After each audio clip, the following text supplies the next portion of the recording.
Hello and welcome back to Whiskey Wars. Tonight we'll be doing a double review of sorts, and that is the old bottle of 1910 versus the new bottle of 1910.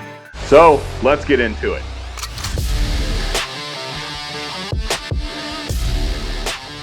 Alright, so here's our bottles for this evening. We have the old bottle of Old Forester 1910 and the new bottle of Old Forester 1910. So we'll be doing a double review here.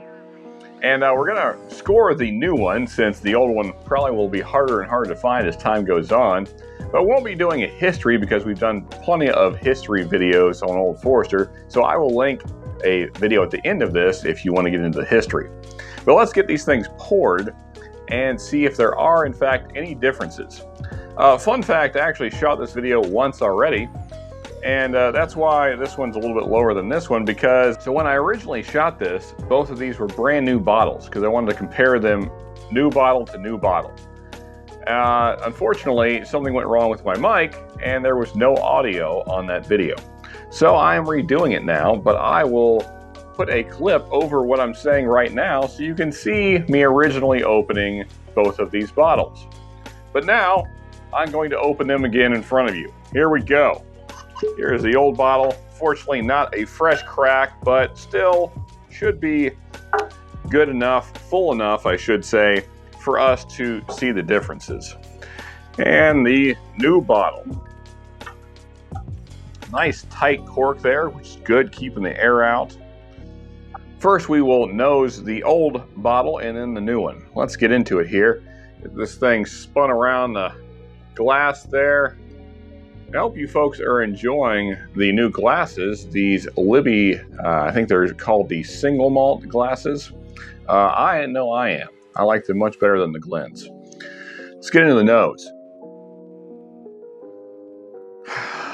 That nose is just phenomenal. So, just tons of dark fruits, like a dark cherry, like a toasted, roasted, just super sweet date.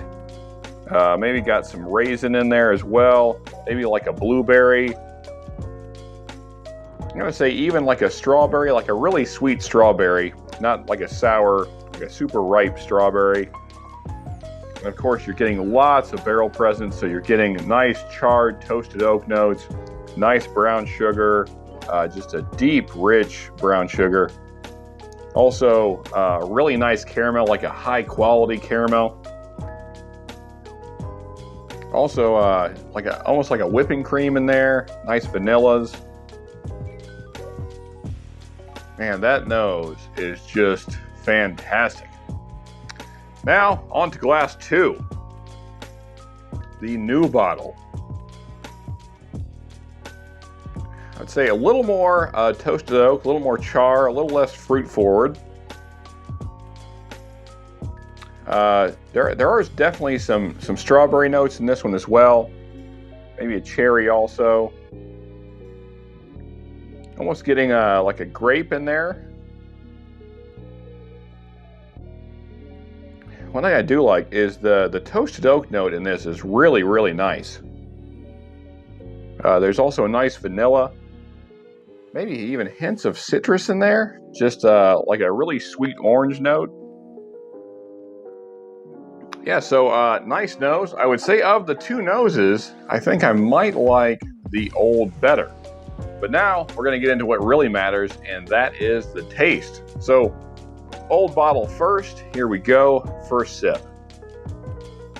So, old bottle, even though it was very berry forward on the nose, not as berry forward on the palate. Much more barrel presence. So, I got lots of just kind of general sweetness right up front. Then you get kind of a nice rich brown sugar, caramels. The mid palate starts to get into like some vanilla. And then you get lots of barrel presence, kind of mid to back of the palate. So nice charred and toasted oak notes, as well as kind of some dark chocolates, maybe some sweet tobacco, maybe even some kind of leather notes in there as well. So all in all, good first sip. Let's cleanse the palate and go in for glass number 2 here. Take a quick sip. My Labatt's Blue glass there. Glass number 2, the new bottle. Here we go. Okay, so glass number 2 actually is more berry forward, even though the nose did not necessarily indicate that. So that's kind of interesting. It's like they switched noses or something. But so actually got the strawberry and the dark cherry notes on glass number 2, the new bottle. There's definitely some wood presence there for sure, as you would expect. So nice toasted oaks, charred oak notes there.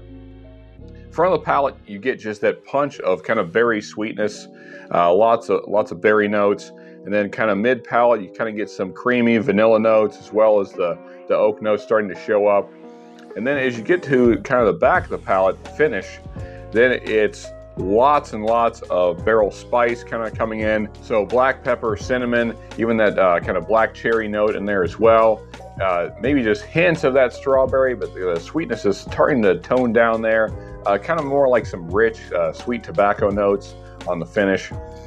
All in all, I would say these two are very close, but they are more different than I expected. So I think I'll taste them again off camera, do a kind of a back-to-back, and see which one I prefer, and then also we will score the new bottle. But before I do that, if you're enjoying this video so far, folks, please hit that like button, and if you're really enjoying, then please subscribe. We appreciate all that. Now, I'll do my tasting off camera and get back to you. And we're back. So off camera, trying these back to back, it was very close, but I have to say they are quite a bit different, more different than I expected actually. And that was actually the same result I found in the first time I shot this video, so it's consistent. One thing I will say is that since they've had a little time since the first time I shot this video, which was about 3 weeks ago, and this one has a little more air in it, this one has mellowed out some, more than I would like, but I still think I prefer this to the old bottle. This one has a little less air in it, but still it's had some time to open up. And here's the differences I found. This is more oak forward for sure on the palate.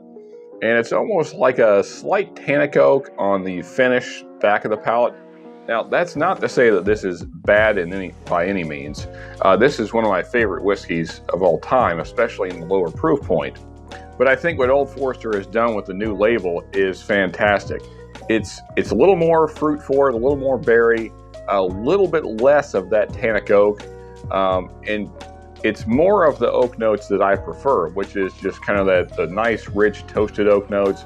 The char is kind of kept in check. It's not overwhelming. There's a little more char in this. In general, just a little more sweet, a little more mouth coating, I would say, a little more viscous. This one is viscous as well, but I would say it's a little more drying, and this just feels better on the mouth. Exceptional mouthfeel. So that's kind of my take. I think I do like the new bottle better, but just by a hair. And the old bottle, if you still see it around, I'm not discouraging you from buying that by any means. I think it's also an excellent bottle. But now to rating this one. But before we do, folks, if you have the time and you have the extra money, please look down in the description box and look at our Patreon section. We have quite a bit of different tiers, and tier rewards can be anything from video requests all the way up to free samples from myself. That's right, I will send free samples to your door of whatever you see around me here. So if that's something that appeals to you, then please check that out. Also, if you just want to give me money, then that's great too. And we have a Cash App link down below also. So check those out, and we appreciate anything that you can do. As you would imagine, all this whiskey around me does add up. So thank you in advance. Now to the score of this bottle. Now, when I first opened this, I actually scored it very high because the palate was amazing on a fresh crack. It has mellowed out a little bit now, so I don't know if I would rate it quite as high as I did then, but it's still a very, very good whiskey. Now, you know, in my mind, I'm comparing it to the old tasting. And also, I should note that that was before I got the Rona. So, something to keep in mind as well. So, maybe my palate isn't quite back to 100%. I feel like it's pretty good, but something to keep in mind. I'm just going to throw it out there. Nonetheless, I still think this was an exceptional pour. And As for rating goes, I'm going to say an 8.6. I think it's just absolutely phenomenal. I hope that you folks enjoy it. I hope you guys go out and buy it and try it for yourself. If you have tried it, please let us know that down in the comments. And as always, folks, if you want to see more from me, you can click right here. And if you're really enjoying the channel, then you can subscribe right here.